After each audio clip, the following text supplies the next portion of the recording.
de dar la información más actualizada.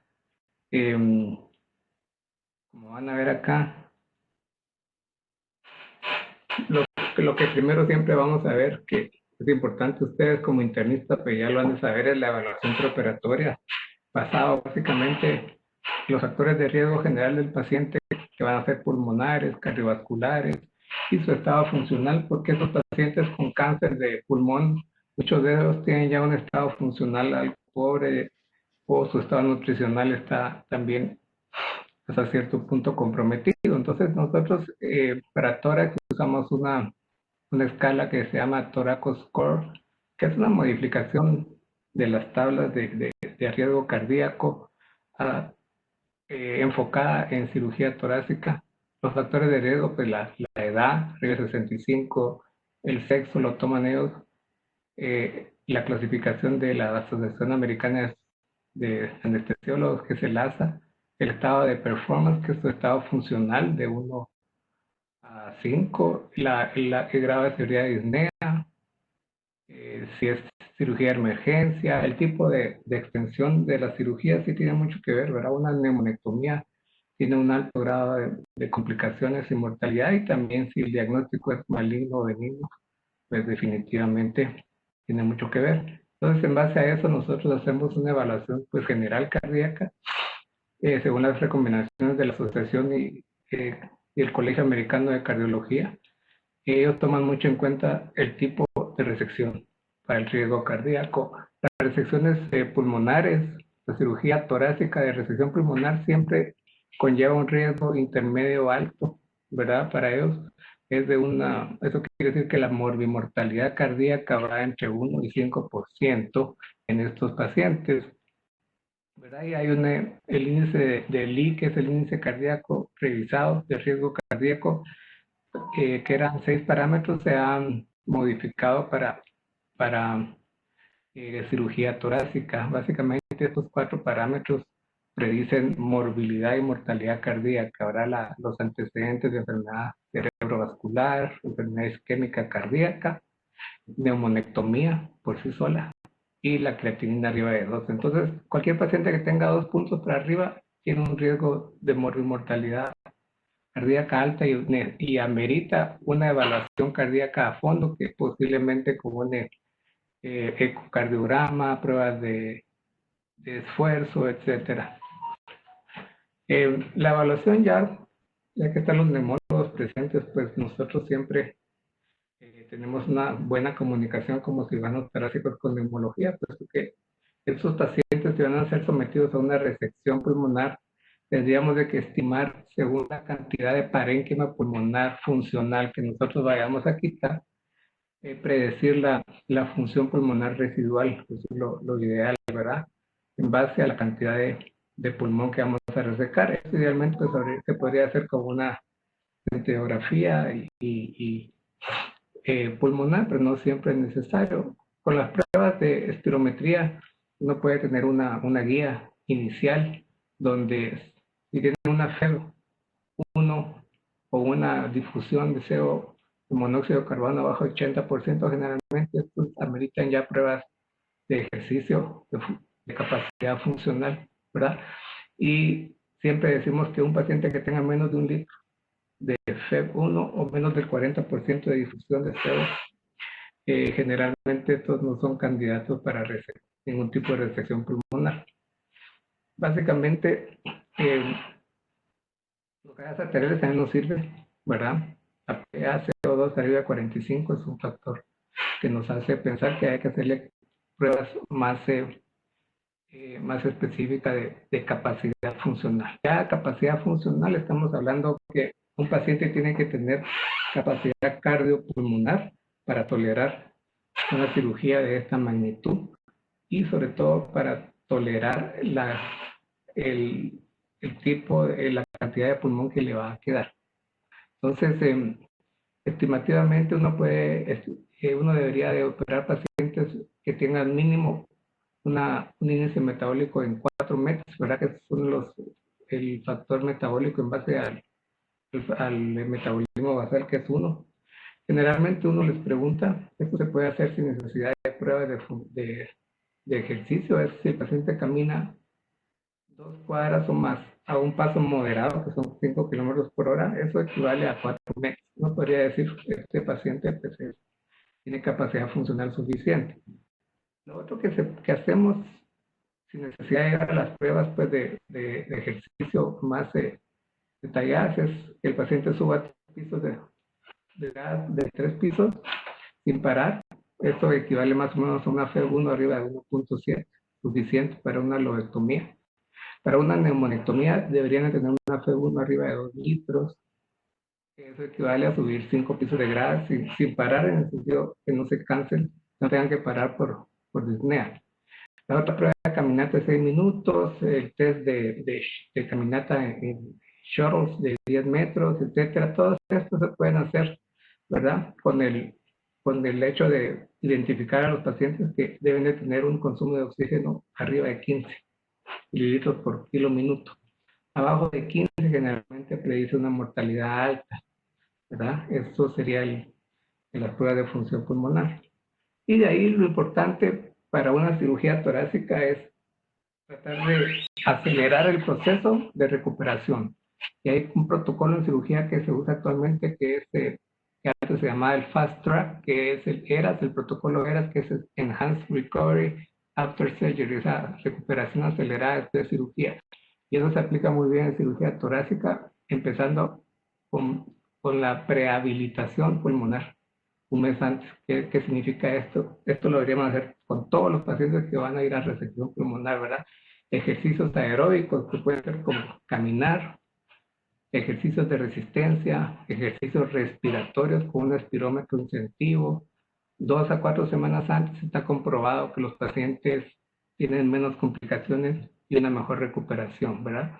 Todo esto mejora, con el fin de mejorar la capacidad funcional y el consumo de oxígeno que se ha hecho, está validado y con la prueba de marcha de 6 minutos mejoran los pacientes después de 2 a 4 semanas de rehabilitación.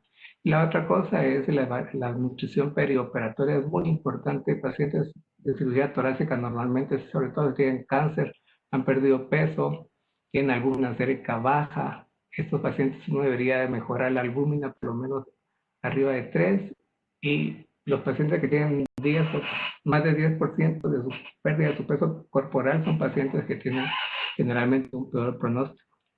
Hay que estimar esto, cesar el fumado y manejar la dependencia al alcohol. Son dos cosas muy importantes, puesto que estas dos aumentan la mortalidad. Y la otra cosa es la anemia. No deberíamos operar a ningún paciente con anemia y mucho menos transfundirlo transoperatoriamente solo porque el paciente llega con la hemoglobina baja. Está demostrado que las transfusiones aumenta la mortalidad. Entonces, un mes antes deberíamos de tratar a estos pacientes con hierro. A veces la eritropoyetina puede ser necesaria, idealmente no. Hierro, fenocobalamina, lo que necesiten para que el paciente no llegue anémico. Bueno, entonces, para recordar nada más, antes de someter a un paciente a un procedimiento cardíaco, pues tenemos que estadificarlo, solo para recordarse que cada cierta cantidad de años se reúnen la Sociedad Internacional para el Estudio del Cáncer de Pulmón y la Unión Internacional contra el Cáncer, viendo que la última edición es la octava edición. Y esto no es que ellos se inventen cuál es T1, cuál es N1, cuál es... Esto lo hacen basado en evidencia. La última edición está basada en seguimiento de 100.000 pacientes. Y por eso ellos han modificado algunos de los parámetros, sobre todo en el T. En el N no, en el T.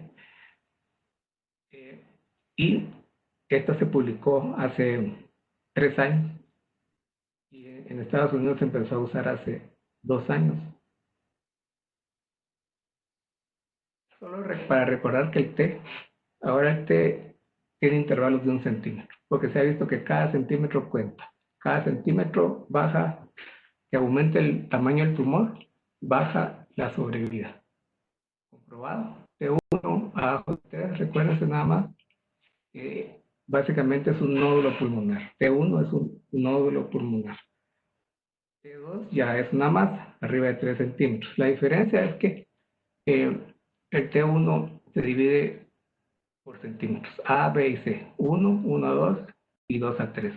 Tiene que ser periférico, superficial y no tiene que invadir nada ni la pleura visceral, ¿verdad? El T2 ya es la masita de 3 a 5. Siempre tiene que estar separada de la carina por lo menos 2 centímetros para poder hacer una resección adecuada. Igual por centímetros, 3 a 4, 4 a 5. Y aparte de eso también, no solo mencioné, pero el T2 es cualquier tumor que produzca una atelectasia o una neumonitis obstructiva, ¿verdad? Que sea pequeño, aunque tuviera 2 o 3 centímetros y produce eso, es un T2. De ahí el T3 ya es el tumor de 5 a 7 centímetros o cualquier tumor que sea invasivo a estructuras no vitales, por ejemplo, invade la pared torácica, el diafragma ya no, el diafragma ya se considera T4, pero la pared torácica o el pericardio, por ejemplo, o el nervio frénico siempre es un T3. Y el T4 ya es un tumor muy grande, de 7 centímetros, o un tumor que invade estructuras vitales, llámese esófago, vena cava, esófago, médula espinal, carina. Si invade la carina es un T4. O si tiene un tumor primario en un lóbulo, por ejemplo, el lóbulo superior y un nódulo satélite en el otro lóbulo, ¿verdad? El T3 también puede tener un nódulo satélite, pero tiene que estar en el mismo lóbulo, ¿verdad? Puede tener una masa y un hijito, le llamo yo, un satélite en el mismo lóbulo, todavía es un T3, ¿verdad? No se consideran metástasis, se consideran eh, diseminación locorregional. Bueno, entonces el N sí es bien sencillo, ¿verdad? Ese no ha cambiado. N0 es lo que uno quisiera tener, ningún ganglio positivo. El N1 son los ganglios que están envueltos en pleura visceral. Llámese todos los ganglios que están dentro del pulmón, empezando en la estación 10, que es el hilo pulmonar, hasta el 14. Y los N2 es positividad de ganglios mediastinales del mismo lado, ipsilaterales, ¿verdad? Y el N3 tiene ganglios contralaterales en el mediastino o ganglios supraclaviculares, eso sería un N3, ya es muy, de N2 para arriba ya el pronóstico es muy bajo. Como vamos a ver, nos esperan. Las metástasis, acuérdense que el pulmón, sus órganos blancos, el principal es la médula suprarrenal, yo les diría que hueso, más o menos la misma frecuencia. Después ya tal vez cerebro, hígado, ¿verdad? Siempre hay que buscar entonces la estadificación inicial. Se hace con una tomografía de tórax, medio contraste para ver mediastino y abdomen superior. Con eso ya miramos pulmón, contralateral, el tumor primario, el hígado y la adrenal. Si está muy avanzado, su estadio quiere decir que es un tumor muy grande, arriba de unos 5 centímetros, muy central, y la paciente ha perdido más del 10% de su peso, o tiene síntomas neurológicos, le podemos hacer una tomografía o una resonancia magnética cerebral. En los otros casos, pues no se sugiere. Y el M1 ahora lo dividen en A, B y C. No sé por qué le llaman M1 porque no hay M2. Realmente debería ser MA, B y C, ¿verdad? El M1A puede ser por un derrame pleural o pericárdico que ya se considera M1 y el M o un nódulo en un pulmón contralateral, ¿verdad? Como está aquí, de aquí para acá. Y el M1B cuando tiene una metástasis extratorácica única, o sea, una metástasis en el hígado, una metástasis en el cerebro única, una metástasis en la adrenal. Y el M1C, que sería el peor cuando tiene metástasis múltiples. Como ya vemos, muchos pacientes nos llegan en ese estadio. Entonces, para fines prácticos, esto pareciera complicado, pero no es complicado la estadificación en base al TNM. Ustedes tienen que saber es que todo el estadio 1 y 2 son quirúrgicos de entrada. Estos, ¿verdad? Verde, verde, amarillo. De ahí, estadios 3, hay dos tipos que lo vamos a ver, de los 3A. De los 3A estos de aquí pueden ser quirúrgicos de entrada. Estos 3A, que son los N2 positivos con tumores pequeños, estos no son quirúrgicos de entrada, pueden ir a quimio neo y después operarlo. De ahí los 3B, 3C y 4 son de ustedes los oncólogos, ¿verdad? Esto ya no los miro yo, más que para hacerles biopsia o algo. 3B para arriba. Entonces los 3A son los que nos dan problemas de ver cuál es quirúrgico y cuál no. Entonces,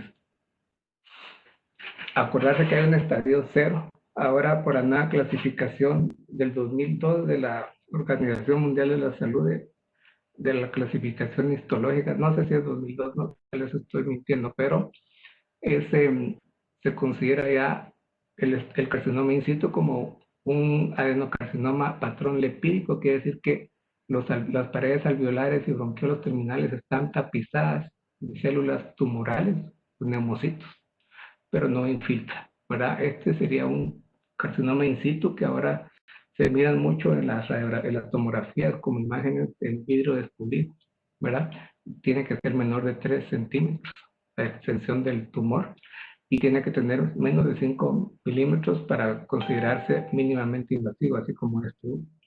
Este de aquí ya no es in situ, sino que este es un mínimamente invasivo, porque aparte de que tiene las paredes alveolares tapizadas, hay invasión del estroma más de 5 milímetros. Pero estos dos, el in situ y el mínimamente invasivo, son curables con una cirugía mínima, preservadora de tejido, e incluso los in situ se puede hacer una terapia fotodinámica endoscópica, ¿verdad? Con hematoporfirina, que básicamente lo hacen los japoneses cuando detectan esto temprano, ¿verdad? Pero esto yo creo que va a ser imposible que detectemos uno in situ o en estadio muy inicial. Bueno, eh, la cirugía, ¿cuál es el papel de la cirugía en cáncer de pulmón? Cirugía como primera línea, ya les expliqué, ¿verdad? Estadios 1 y 2, 100%. Estadio 3A, quirúrgico, es el T3, N0 o 1, o sea, una masa menor de 7 centímetros, que puede tener ganglios eh, dentro del pulmón, pero no tiene que tener en el mediastino. Y la idea es, como este T3 puede ser invasivo, puede invadir, como vimos, pared torácica, o nervio frénico, pericárdico, si vamos a operar, tenemos que estar seguros preoperatoriamente que podemos conseguir una resección R0. Eso quiere decir que no quede tumor residual microscópicamente ni macroscópicamente. Si pensamos que el grado de invasión a la pared torácica o al pericardio, etcétera, es mucho, podríamos considerar dar quimio o radioterapia neoadyuvante, pero la mayoría de los T3 invasivos a pared torácica se puede hacer la resección en bloque.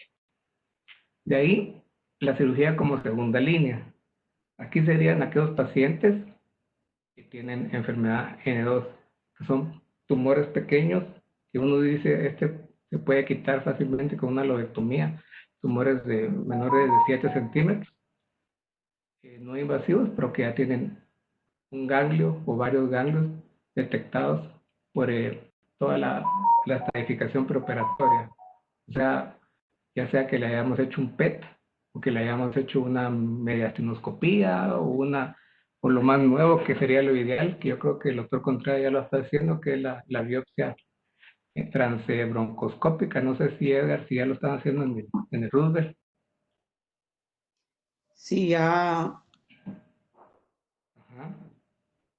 Ya están haciendo la estadificación con broncoscopía, con biopsia broncoscópica, ¿verdad? Sí, ya lo estamos haciendo. Ay, qué bueno. Nosotros no tenemos todavía en el ICSE nada de eso, pero puede ser que en un futuro. Entonces, estos pacientes de segunda línea, por ejemplo, se les da la quimio, en N2 está comprobado que quimio es igual o mejor que dar quimio radioterapia neoadyuvante. Entonces, se les da y si el tumor no progresa, o mejora, inclusive se puede ya someter a cirugía o una disección ganglionar del mediastino. En el tumor del sulcus superior, que es el tumor que aparece acá en la entrada del tórax, que se llama de Pancoast, ¿verdad? En estos que son muy invasivos, aunque poco metastatizantes, generalmente se puede dar quimio-radio de inducción para disminuir el tamaño del tumor y después operarlo. Básicamente estas son las indicaciones de segunda línea, o cualquier tumor T4 sin ganglios que está invadiendo alguna estructura vital, podría darse quimio-radio de inducción y después probar si se puede operar. ¿Cuál es el procedimiento quirúrgico de elección en cáncer de pulmón? La lobectomía. Todavía la lobectomía es pues, ese procedimiento de elección con el estándar, hecho ya sea por una toracotomía o por una cirugía video asistida, que es mínimamente invasiva. Cualquiera de las dos. La resección linfática es parte del procedimiento. No puede hacerse una resección pulmonar por cáncer sin hacer mínimo un muestreo linfático de mediastino. Esto es lo que se dice muestreo linfático mediastinal. Como vamos a ver más adelante, es muestrear un ganglio de cada una de las estaciones que principalmente drenan el óvulo donde está el tumor. A diferencia de la disección ganglionar mediastinal completa, que es disecar todas las estaciones ganglionares que son accesibles en el hemitórax que estamos operando, disecarlas completamente, ¿verdad? Eso lo vamos a ver más adelante. Estos procedimientos realmente que son resecciones sublobares, o sea, son menos de una lobectomía, que pueden ser una segmentectomía no anatómica, una segmentectomía anatómica. La no anatómica simplemente es quitar un segmento con una engrapadora o varias engrapadoras sin seguir los planos anatómicos. Es lo que llamamos resección pulmonar en cuña. La segmentectomía anatómica es disecar el bronquio y la arteria del segmento que queramos quitar, ¿verdad? Esto solo está aceptado para pacientes con reserva pulmonar limitada, que no van a tolerar una lobectomía. Y ahora se está estudiando en carcinomas con patrón lipídico mínimamente invasivos. En estos podría ser el procedimiento de elección. Y ahora se está, como vamos a ver más adelante, se está probando también en cánceres en estadio 1, sobre todo T1A. En estos pareciera que da los mismos resultados que la lobectomía. Entonces, el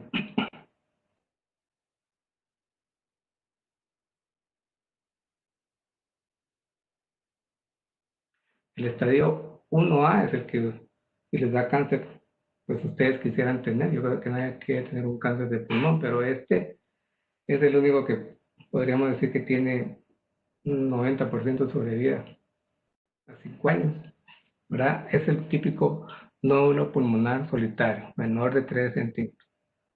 Una fichita de 5, de 10 centavos, sin ganglio, ¿verdad?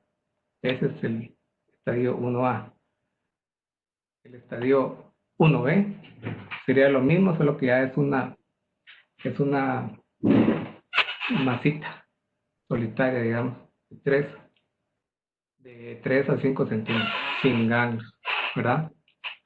O sea, es un T2A N0. O sea, el estadio 1, por definición, no tiene ganglios ni en mediastino ni en pulmón. ¿Estamos claros? Fácil. 1 no tiene ganglios. El estadio 2, el 2A, ya estamos hablando de un tumor un poquito más grande. Ya estamos un tumor de 4 a 5 centímetros. Todavía en pleura visceral no es invasivo, no tiene que ser invasivo, o puede tener una atelectasia o una neumonitis secundaria, ¿verdad? Pero todavía es un tumor pues bastante asequible. Y el estadio 2B, aquí ya entran todos los pacientes que tienen ganglios dentro del pulmón, ¿verdad? O un tumor T3, que es un tumor ya grande de 5 centímetros que puede ser invasivo a pared torácica, por ejemplo, pero que no tenga ganglios.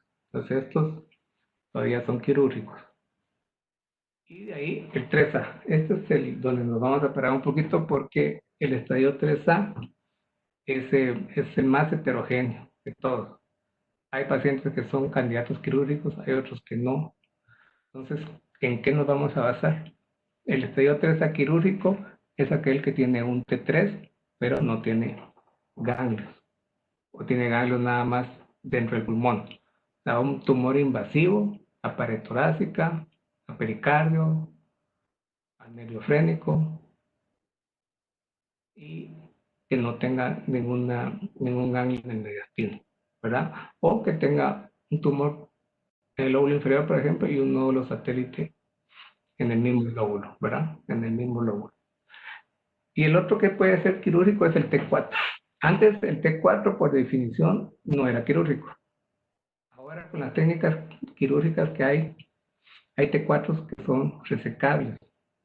Obviamente no tiene que tener ganglios mediastinales, porque ya vimos que cualquier paciente con ganglios mediastinales no va a cirugía de entrada.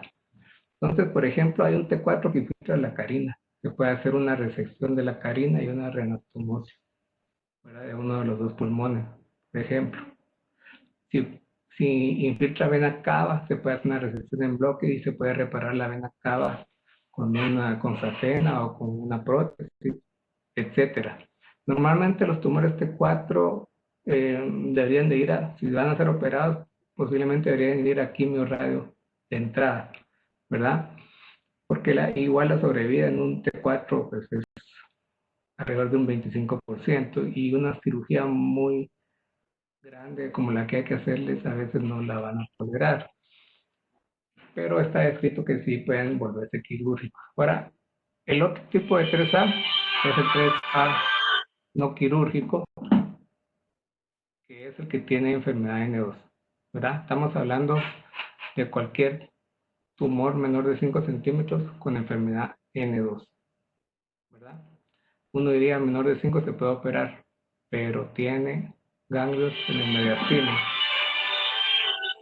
Perdón, pero esto estaba de sonar. No sé cómo apagar. Bueno, entonces la enfermedad N2, como les dije, debería ir a quimio neoadyuvante. Este es el otro 3A no quirúrgico, es el tumor T4. Como les digo, aquí hay controversia, pero generalmente el T4 vamos a poner que no es quirúrgico.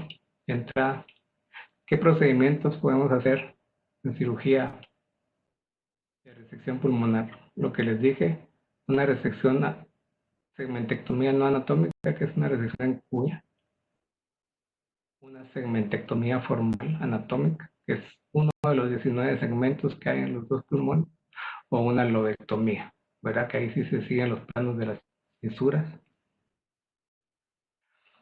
Y aquí ya desde el 2009 están viendo si la resección limitada, o sea, la resección sublobar, que es la segmentectomía, ya sea anatómica o no anatómica, podía dar la misma sobrevida que una lobectomía en pacientes con estadios tempranos, miren, T1, N0. Y, digamos, en esta revisión, habían 225 papeles o reportes de eso, de los cuales 19 mostraban evidencia. Pareciera que sí se puede hacer una resección sublobar, sobre todo en pacientes con carcinomas bronquiolo-alveolares, periféricos, menores. Estamos hablando de tumores T1, ¿verdad? Que son menores de 3 centímetros. Entonces, la resección sublobar, como les digo, si se va a hacer una resección no anatómica, debería dejar uno un margen mínimo de 2 centímetros o lo, el mismo diámetro, el mínimo margen que es igual al diámetro del tumor. Por ejemplo, si estamos quitando un tumor de 2 centímetros, mínimo deberíamos darle 1 centímetro de margen. Entonces, cuando hay función pulmonar limitada o hay comorbilidades importantes, se puede hacer una resección no anatómica, que es mejor pues que dar radioterapia dirigida o algún otro tipo de terapia. Los nódulos tienen que ser menores de 2 centímetros y tienen que estar en el tercio distal del parénquima. Y aparte de eso, pues cuando son adenocarcinomas in situ, se acepta, ¿verdad?, hacer una resección sublobar Estos se manifiestan como cuando tienen más del 50% de imagen en vidrio expulida en una tomografía, uno asume que son adenocarcinomas mínimamente invasivos o in situ. O si uno ha tenido un seguimiento radiológico en esos pacientes que se hace ahora el tamizaje de cáncer de pulmón y tiene un nódulo cuyo tiempo de doblaje es mayor de 400 días, se asume que es un tumor de bajo grado. En estos casos uno podría considerar una resección sublobar, ¿verdad? Una cementectomía. Entonces, ¿qué hay algún apoyo para justificar la resección sublobar en pacientes con estadios T1?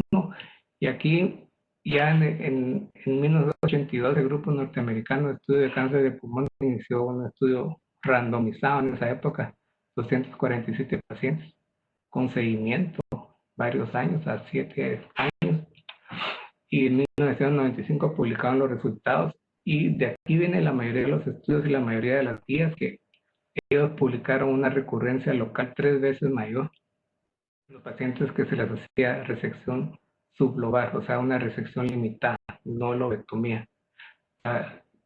Se triplicó la recurrencia loco-regional, ¿verdad?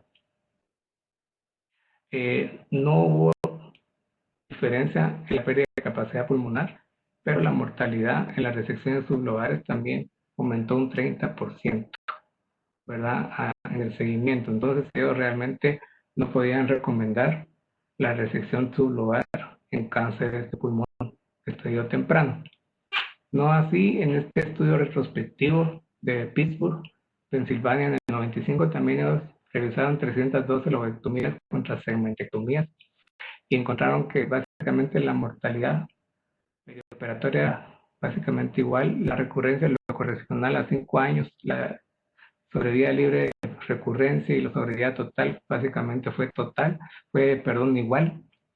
Un poquito de tendencia a que la segmentectomía tenía poquito menos de sobrevida, pero realmente no fue significativa. Esta era la serie inicial que publicó la Universidad de Pittsburgh, porque después, en el año 2006, ellos mismos publicaron o republicaron 784 pacientes en el estadio 1, seguidos durante 13 años, operados durante 13 años y seguidos. Ya eran 577 lobectomías contra 207 resecciones sublobares. Aquí vieron que no había diferencia en sobrevida libre de enfermedad en esto que les decía yo, el estadio 1A, ¿verdad?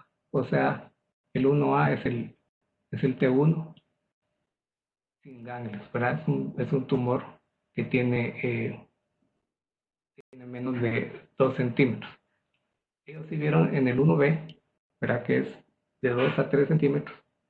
Vieron que sí la sobrevida libre de enfermedad ya disminuía de 58 a 50%. Entonces, ellos dijeron que para menores de 2 centímetros realmente no había diferencia en la sobrevida a 5 años. Esto es en global, sí hubo menor sobrevida, pero en el estudio global. Ahora, cuando agarramos solo 1A, no hay diferencias significativas. Ahora, bueno, estas son las gráficas de la resección lobectomía. Ese es el chance de tener sobrevida libre de enfermedad. Eran 60% más o menos a 7 años en lobectomía, contra más o menos un 50% a 7 años en resección sublobar. Entonces, ese es el debate, ¿verdad? Si hacer resecciones sublobares o lobectomías en el estadio 1. Hay varios estudios que van a favor de la resección tradicional de lobectomía, porque disminuye la recurrencia y la sobrevida a 5 años, como miran ustedes aquí significativamente, 6 contra 17, 5 contra 22 de recurrencia, 24 contra 50, sobrevida también en las resecciones sublobares fueron menores que en la lobectomía en estos 4 estudios, pero hay otros estudios que no encuentran diferencias significativas. Entonces, realmente hasta que tengamos un estudio randomizado bien hecho, no vamos a poder recomendar las resecciones sublobares para estadio 1. Sí se hace en nivel de experimentación, pero que sea recomendable en pacientes que lo toleren, no. Ahora, si es un paciente con una reserva pulmonar, enfisемatoso baja o que tiene mucha comorbilidad, pues uno podría justificarla en ese momento. Hablando solo estadio 1, que no estamos hablando de un estadio más grande. Y esto es interesante porque este es un estudio del grupo de cáncer y linfoma del grupo B. Están haciendo un estudio prospectivo randomizado para comparar resecciones sublobares contra resecciones lobares. Pero están, obviamente, ahorita empezaron con la cirugía de los pacientes, tiene 2 años, y no tienen todavía seguimiento a largo plazo. Lo que sí tienen son los resultados inmediatos de la cirugía. Por ejemplo, la mortalidad 30 días pues no varió, la mortalidad 90 días de la sublobar con lobar es casi igual, la morbilidad no varió, el chance de hemorragia tampoco. Entonces ellos, por lo menos aquí sí concluyen que la mortalidad perioperatoria es igual, ¿verdad? Y este es un análisis interesante que hacen en Japón. Él publica mucho de cáncer de pulmón, 1.272 pacientes, es un trabajo muy grande, del 85 al 2002, donde todos los pacientes los categorizaron por tamaño, de 1 en 1 centímetro, ¿verdad? 10, 20, 30 milímetros, mayor de 30, o sea, T1A, T1B, T1C, T2. Hicieron resecciones sublobares nada más, lo que eran menores de 20 milímetros en un 52%. Entonces, ellos que vieron, esta gráfica, fíjense acá, esta es la sobrevida global, el A, y el B de la sobrevida relacionada al cáncer. En los dos, si miramos la relacionada al cáncer, 100% de sobrevida a 5 años en los pacientes que tenían menos de 1 centímetro. Cuando ya tenía más de 1 centímetro, bajaba a 83. Entre 2 y 3, 76. Y arriba de 3 centímetros ya la sobrevida baja bastante. Ya es casi la mitad de los que tienen menos de 1 centímetro. Entonces, mira, arriba de 3, ya por el número de células, que es exponencial, ¿verdad? Como es volumétrico, generalmente estos tienen carga tumoral alta y la sobrevida ya es alrededor de un 50% cuando consideramos solo el T. El T3 o T arriba de, perdón, T2 arriba de 3 centímetros. Y esto es igual. Esto es en base a la sobrevida menores de 2 a 3 y mayores de 3 en base al procedimiento que se hizo.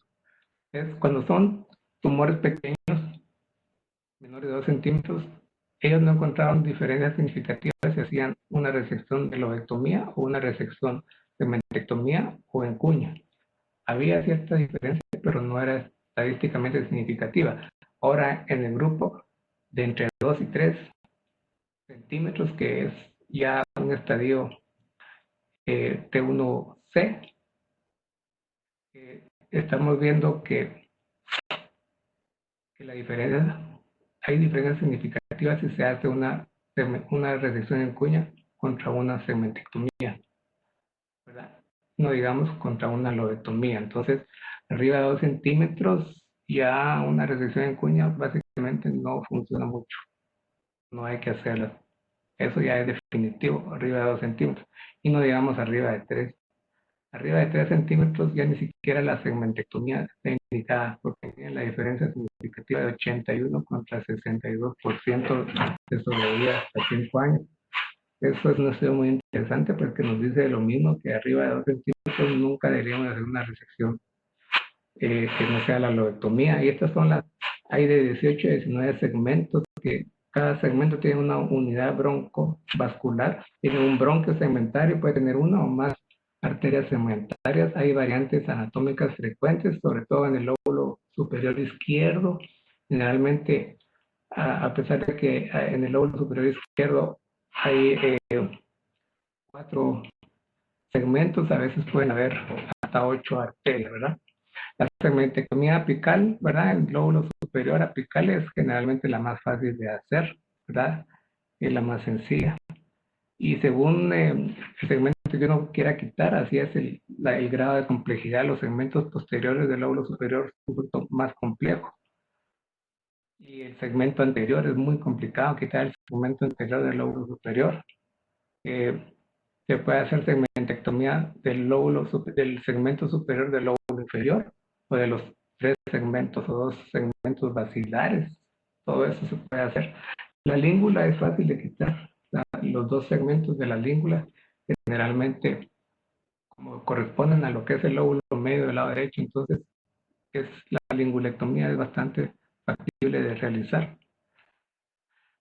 Y ahora la otra controversia que hay, ya no es tanta controversia, sino que es el abordaje mínimamente invasivo videotoracoscópico para cáncer de pulmón, porque antes pues no se hacía para cáncer, se hacía para enfermedad benigna, pero obviamente la idea es que el paciente tenga menos dolor y una recuperación más rápida con la toracoscopía. La diferencia para que una cirugía se llame mínimamente invasiva en tórax, no debe de haber separación de las costillas, como se mira acá. Lo que duele y lo que le da morbilidad al paciente, sobre todo de tipo pulmonar, es esta separación brusca de las costillas, que hay que quitar un segmento de una costilla si no se fracturan. Este es lo que les da dolor y neumonías, complicaciones pulmonares, etc. En cambio aquí se hace una mini toracotomía de 5 centímetros donde solo se separa la piel y los músculos, pero las costillas no deben de ser separadas y se pueden usar otros puertos laterales para hacer el procedimiento. Entonces, según las guías prácticas de oncología del National Comprehensive Cancer Network del 2019, las guías, esto es lo que ellos exponen textualmente. El abordaje videotoracoscópico se debe considerar fuertemente si no hay una contraindicación anatómica o quirúrgica, o sea, que no sea un tumor también T4, ¿verdad? Obviamente, y siempre y cuando no se comprometan los principios oncológicos y de disección de la cirugía torácica. O sea que si nosotros podemos hacer la toracoscopía y lograr los mismos resultados que con una cirugía abierta, deberíamos de hacerlo. Hacer la disección ganglionar, la segmentectomía, la lobectomía. Entonces, se debería de optar por el abordaje mínimamente invasivo. El problema es que, por ejemplo, Estados Unidos al 2014, por ejemplo, solo el 44% de las lobectomías se hacían por cáncer, se hacían toracoscópica, y en Europa solo el 27%, una de cada 3. Quiere decir que nosotros todavía estamos más bajos. Lo que pasa es que lleva una curva de aprendizaje mínima de 50 casos, ¿verdad? Centros de alto volumen, como en Estados Unidos, en Europa, pueden operar 30, 40 casos al mes, ¿verdad? Nosotros llegamos uno al mes, es mucho. Entonces, el abordaje videotoracoscópico habrá una mini incisión que no separa costillas. Aquí una incisión pequeña, un trocar a la cámara y otro para ayudar. Por esta mini incisión, nosotros usamos pinzas de tórax abierto que son anguladas, ¿verdad? Aquí es la cámara para el camarógrafo, el que va a estar viendo, y aquí un puerto auxiliar para separar, ¿verdad? Básicamente ese es el abordaje. ¿Y cuáles son las ventajas? Que se han comprobado en estudios que la tasa de complicaciones baja, sobre todo las complicaciones pulmonares, el fallo ventilatorio, la neumonía, telectasias, empiema y las fugas aéreas, fístulas alveolo-pleurales o broncopleurales van a disminuir. La recuperación nuevamente es cuando se mide la prueba de caminata de 6 minutos o la capacidad vital del posoperatorio. Van a ver que los pacientes, obviamente con videocirugía, se van a recuperar más rápido. Disminuye también la tasa de transfusiones, o sea, las pérdidas sanguíneas. el dolor posoperatorio está comprobado y el requerimiento de analgésicos, sobre todo de opioides, se disminuye. Y el tiempo de estancia hospitalaria se disminuye por lo menos en un día. Tal vez no suene mucho, pero ya un día de costos es bastante. Y otras ventajas que se están estudiando es la inhibición del sistema inmunológico humoral y celular, que sucede siempre en cualquier estrés, cualquier trauma, cualquier cirugía. Las citoquinas proinflamatorias y antiinflamatorias suben mucho en la cirugía abierta. Y esto hace que haya también una inhibición del sistema inmunológico, que sería contraproducente para la lucha contra el cáncer. Se ha visto que la toracoscopía, estos niveles de citoquinas están disminuidos y se disminuye la caída en linfocitos T. Entonces, eso podría hacer que se pueda reflejar en una mejor sobrevida al hacer la cirugía por video que cirugía abierta. No está comprobado, pero es una buena hipótesis que se está estudiando también. Complicaciones típicas de una toracoscopía, generalmente la fibrilación auricular, uno tiene que ver arritmias y fibrilación auricular. Complicaciones pulmonares son muy bajas con la toracoscopía, menos del 2% de neumonía. Siempre hay el chance de infarto en pacientes de esa edad, ¿verdad? De ahí todo lo demás son complicaciones muy pequeñas, 5% y mucho de transfusiones y 5% y mucho de fístulas aéreas prolongadas que duran más de 7 días, ¿verdad? 5%, muy poquito. Y aquí se mira, por ejemplo, la publicación del Sinai en California, donde este cirujano Maquina es de los que más opera por toracoscopía cáncer de pulmón. Él reportó 1.100 lobectomías, no solo en cáncer de pulmón, sino que también en otros tipos de patología, una mortalidad abajo del 1%. La mortalidad para lobectomía generalmente se acepta que debería ser ahora abajo del 3%, 2% se acepta que esa ya se mira como aceptable, ellos tenían menos del 1%, morbilidad también 15% que es baja, y la estancia promedio 4 a 5 días. Cuando se hace cirugía abierta, la estancia promedio yo les digo que es alrededor de unos 7 días, ¿verdad? Y por ejemplo, esta es una serie de la Universidad de Duke, estudio prospectivo de 1.079 pacientes, esto sí era con cáncer de pulmón, 10 años, con 600, casi 700 toracoscopías. Ellos tuvieron con la videocirugía complicaciones 31% comparados con 49% en la cirugía abierta, lo cual fue estadísticamente significativo y se refleja en menor fibrilación atrial, menor chance de atelectasias, fuga aérea prolongada, neumonías la mitad, fallo renal casi la tercera parte. Todo esto fue por el abordaje con videocirugía. Transfusiones, lo que les digo, 4% contra 13%, ¿verdad? Menos de 5%. Y la estancia, el tubo intercostal y la estancia hospitalaria fue un día menor para la videocirugía. Esto estamos hablando del mismo centro con los mismos cirujanos.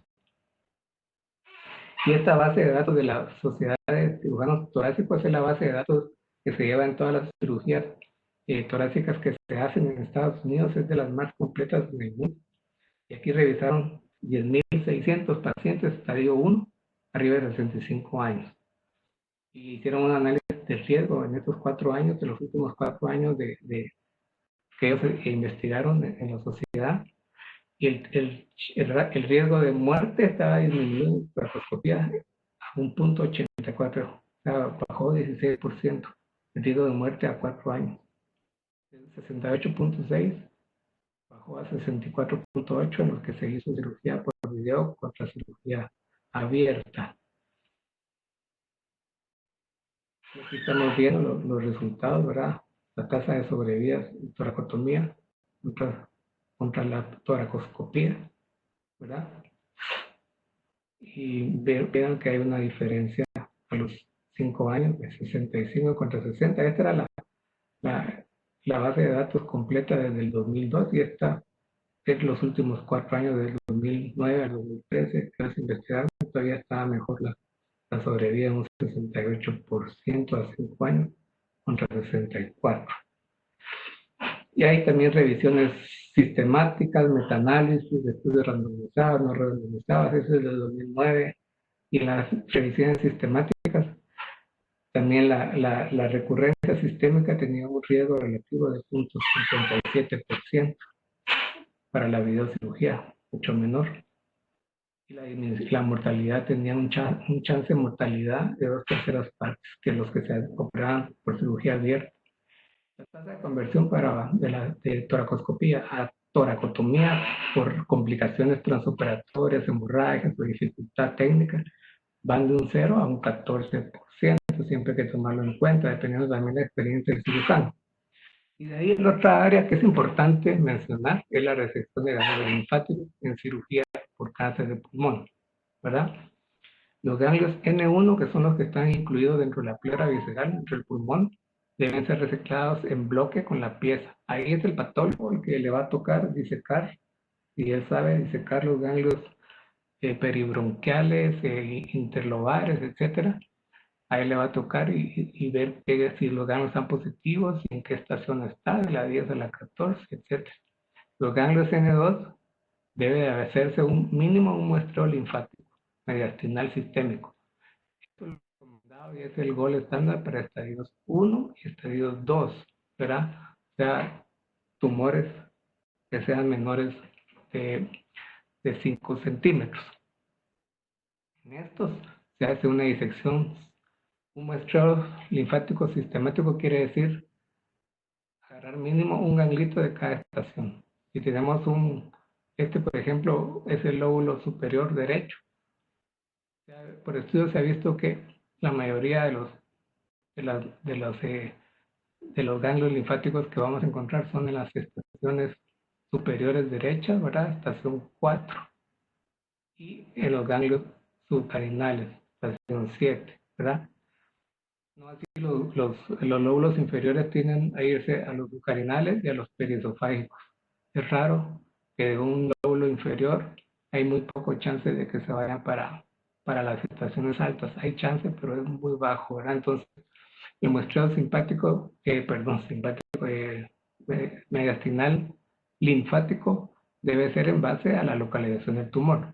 Pero básicamente uno debería quitar un ganglio de cada estación, 2, la 4, la 7, la 8, la 9 del lado derecho, y del lado izquierdo está la 4 izquierda, la 5 y la 6 que son de la ventana ortopulmonar, ¿verdad? Los subcarinales igual son 7, 8 y 9 del mismo lado, ¿verdad? Hay quienes dicen que se debe muestrar mínimo 3 estaciones de cada lado, ¿verdad? Depende del lado que uno opere. 7 obligatoria. La estación 7, la subcarinal, siempre debe mostrarse, la más afectada, y mínimo 10 ganglios. Lo ideal es 16 ganglios mínimo de muestreo ganglionar, para decir que fue adecuada. Y la otra, la disección mediastinal completa. Eso quiere decir limpiar todas las estaciones del lado afectado, ¿verdad? No se ha demostrado que mejore la sobrevida en estadio 2 por este estudio que se hizo randomizado de linfadenectomía completa contra muestreo. Y la sobrevida libre de enfermedad fue igual. Hacer muestreo que hacer disección linfática completa, 69 contra 68%. Estadios 1 y 2, ¿verdad? Lo que sucede, no hay información completa porque estadios 3A que se operan, no se incluyeron en este estudio. Entonces, ¿qué hacemos en un 3A? Si una disección mediastinal completa o una muestreo ganglionar no está bien definido, pero pareciera que una disección mediastinal completa puede ser mejor. Solo para mejorar las estaciones mediastinales, ¿verdad? Las superiores que son arriba de los bronquios principales, ¿verdad? Las estaciones 2 que son por arriba del callado de la aorta, la 1 y la 2. La 1 es inaccesible por tórax, solo se puede acceder por el cuello. La 2 sí, arriba del arco de la aorta. Y los 4 son arriba del bronquio, abajo del arco de la aorta. De ahí del lado izquierdo, acordarse que hay estaciones 5 y 6 que son de la ventana aortopulmonar, que solo se pueden acceder del lado izquierdo. Y en los dos lados se accede a la estación 7, que es la subcarinal, la 8, que son los ganglios alrededor del esófago, por debajo de la carina, y las 9 son los ganglios del ligamento pulmonar inferior, ¿verdad? Fácil de 1 al 9. 1 al 9. Y los ganglios del N1 del pulmón que están incluidos en esta pleura visceral son del 10 al 14. Esos son los N1 que se van con la pieza. Entonces, ¿cuáles son los desafíos para el cirujano torácico? Lo que a nosotros nos da, pues, no está todavía muy bien definido o es desafiante es la enfermedad N2, ¿verdad? ¿Qué pacientes se benefician con cirugía de los pacientes que son N2? ¿Qué pacientes se le beneficia de la terapia multimodal? Entonces, generalmente hay 4 situaciones que se pueden dar. Pacientes que uno los entra a operar y que ya cuando uno manda los ganglios de estratificación o de muestreo al patólogo, ¿verdad? Se encuentran, pero esto sería esta, se encuentran ganglios incidentales en la patología N2. Esto después de operar al paciente pasa en un 25% de los casos, ¿verdad? Si tenemos ganglios N2 en la estratificación inicial, ya sea por PET, por biopsia endoscópica o un N2 tumoral, ya un tumor en el mediastino, estos sí definitivamente deberían de ir a terapia neoadyuvante, o sea, quimioterapia neoadyuvante antes de la cirugía. Y la cirugía realizarla solo si el paciente no progresa, ¿verdad? Y el paciente está en buen estado general. Si se encuentran ganglios positivos durante la cirugía, y uno hace la estadificación y no encuentra, pero durante la cirugía uno mira un ganglio, o uno no hizo una estadificación muy adecuada y encuentra un ganglio que está grande, pareciera estar infiltrado, lo manda a una congelación y sale positivo, ¿qué hacer en ese momento? Si diferir la cirugía o continuar con ella. Generalmente, si es un nivel ganglionar nada más, o un par de ganglios y no hay una extensión extraganglionar, o sea, una extensión por afuera de la cápsula del ganglio, uno podría hacer la disección ganglionar completa y proceder con la lobectomía, ¿verdad? Y siempre sabiendo que ya un N2 significa que la sobrevida del paciente no pasa del 30% con N2. Entonces, estos pacientes sí deberían, les va mejor con quimio neoadyuvante. El otro desafío es, por ejemplo, los tumores que son centrales, pero que son resecales, que no tienen ganglios y que están, por ejemplo, en el ostium de uno de los bronquios superiores, que pueden infiltrar incluso la arteria pulmonar o no. Entonces, en estos casos, tratar de preservar tejido cuando se pueda, quiere decir hacer una lobectomía en manga, ¿verdad? Esto significa quitar una parte del bronquio intermedio y el ostium del bronquio superior con el óvulo superior, por ejemplo, y hacer una anastomosis. Esto lo dificultoso del caso es que hay que hacer una anastomosis bronquial y muchas veces uno tiene que verse arteria pulmonar y tiene que hacer una anastomosis, una reparación de la arteria pulmonar, que es sumamente complicado.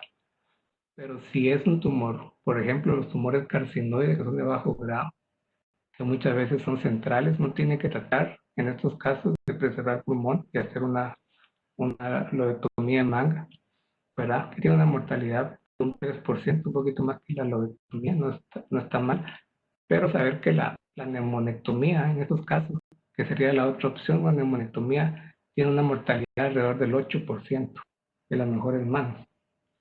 Y la sobrevida en una neumonectomía baja a pesar de, aunque haya sido una resección completa.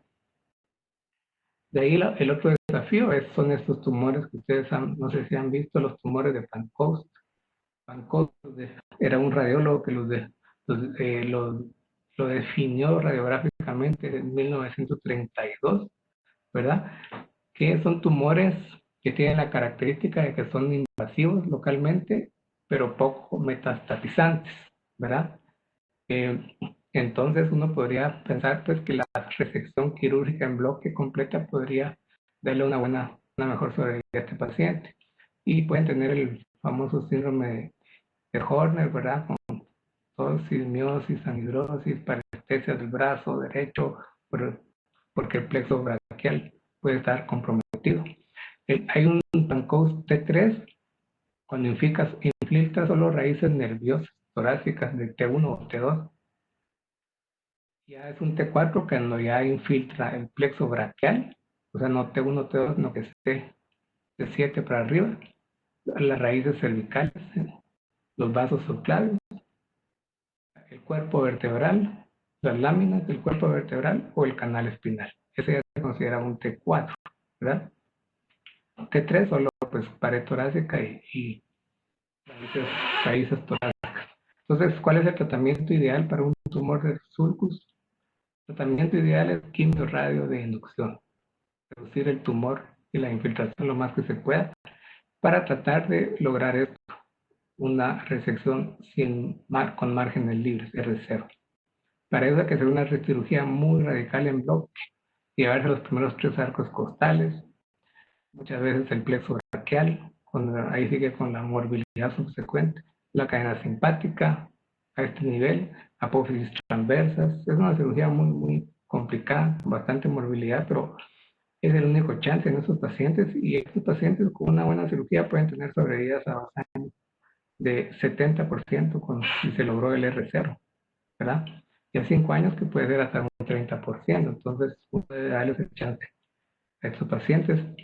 Y este es el abordaje para la toracotomía de Shaw-Paulson, se llama, que es un abordaje, miren, posterior, aquí está la escápula, se hace una herida subescapular, ¿verdad?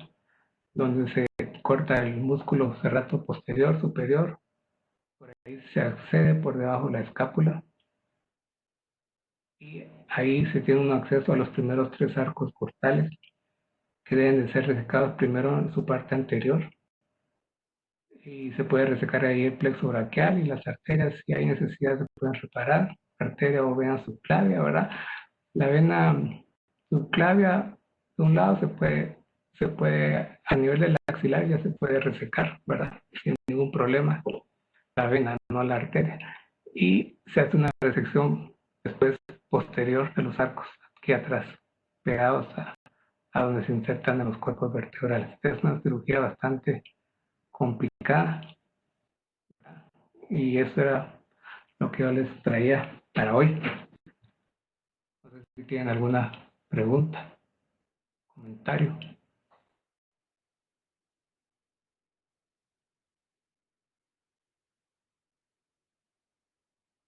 Hello.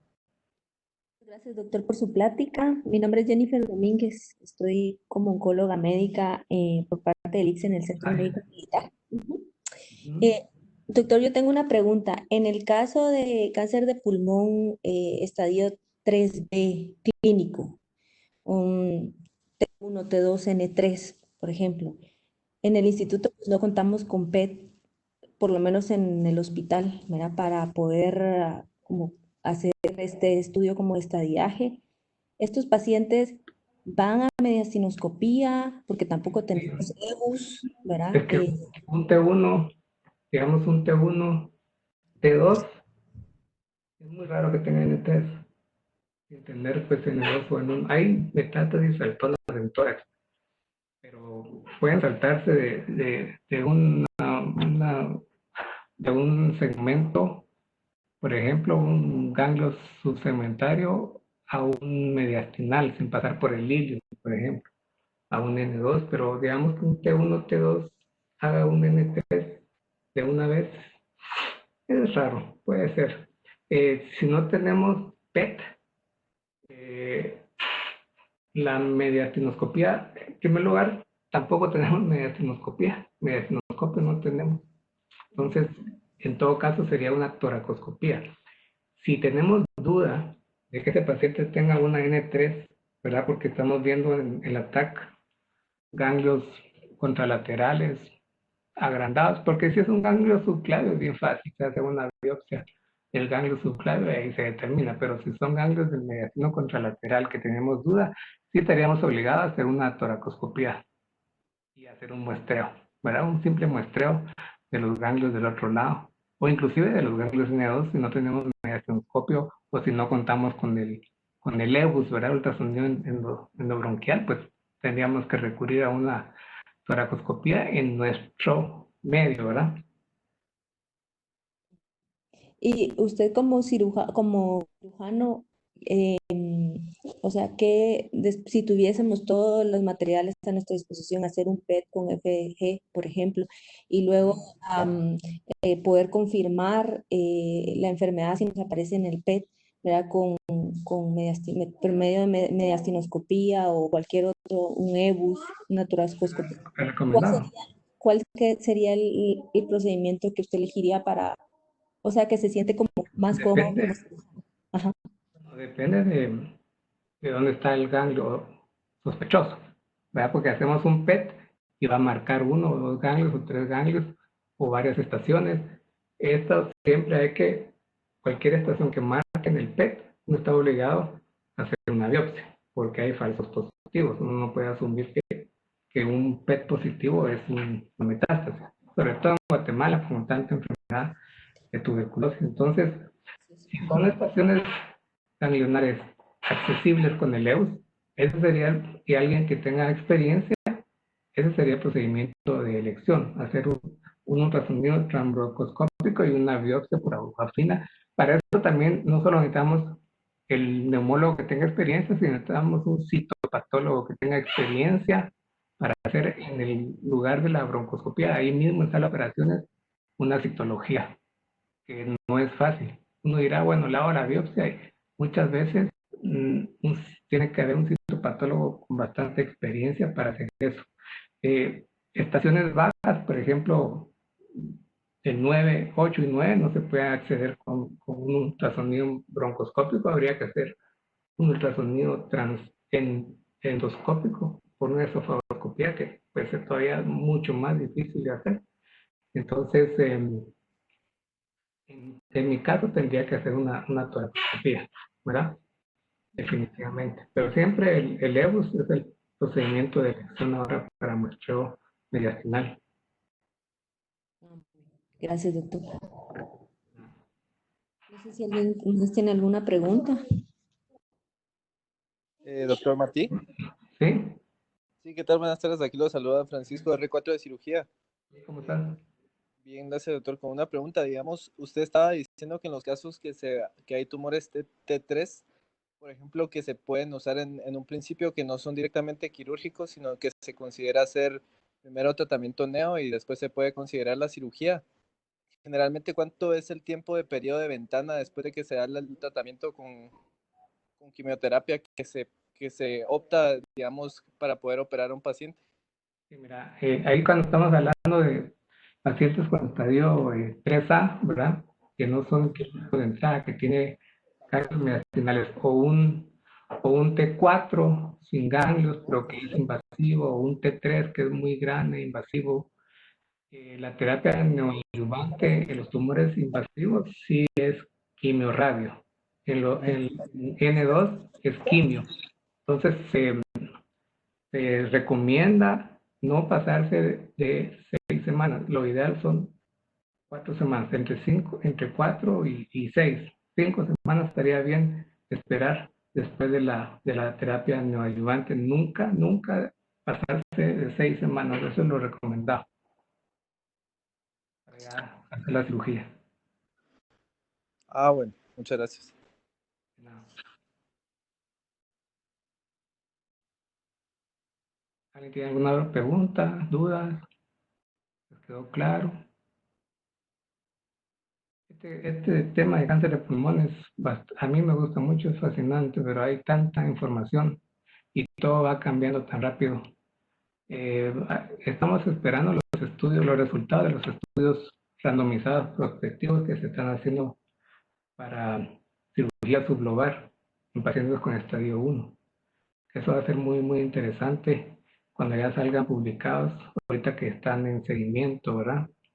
Hay un estudio randomizado también en Japón para ver la diferencia de sobrevida entre disección sistemática del mediastino contra muestreo mediastinal también. Eso es otro de los temas que a los japoneses les gusta mucho y estamos también en espera de esos resultados de esos estudios randomizados, ¿verdad? Porque mucha de la información aquí no es randomizada porque lo difícil de conseguir pacientes que se adapten a esas condiciones con cáncer de pulmón, ¿verdad? Bueno, ¿hubo algo más? Yo creo que el doctor tuvo que ir Ah, ajá, se tuvo que- ocupó. Sí, Doctor, doctor. mire, una pregunta, por ejemplo, en el contexto de que un paciente es candidato para un tratamiento, para una resección, o sea, Ajá.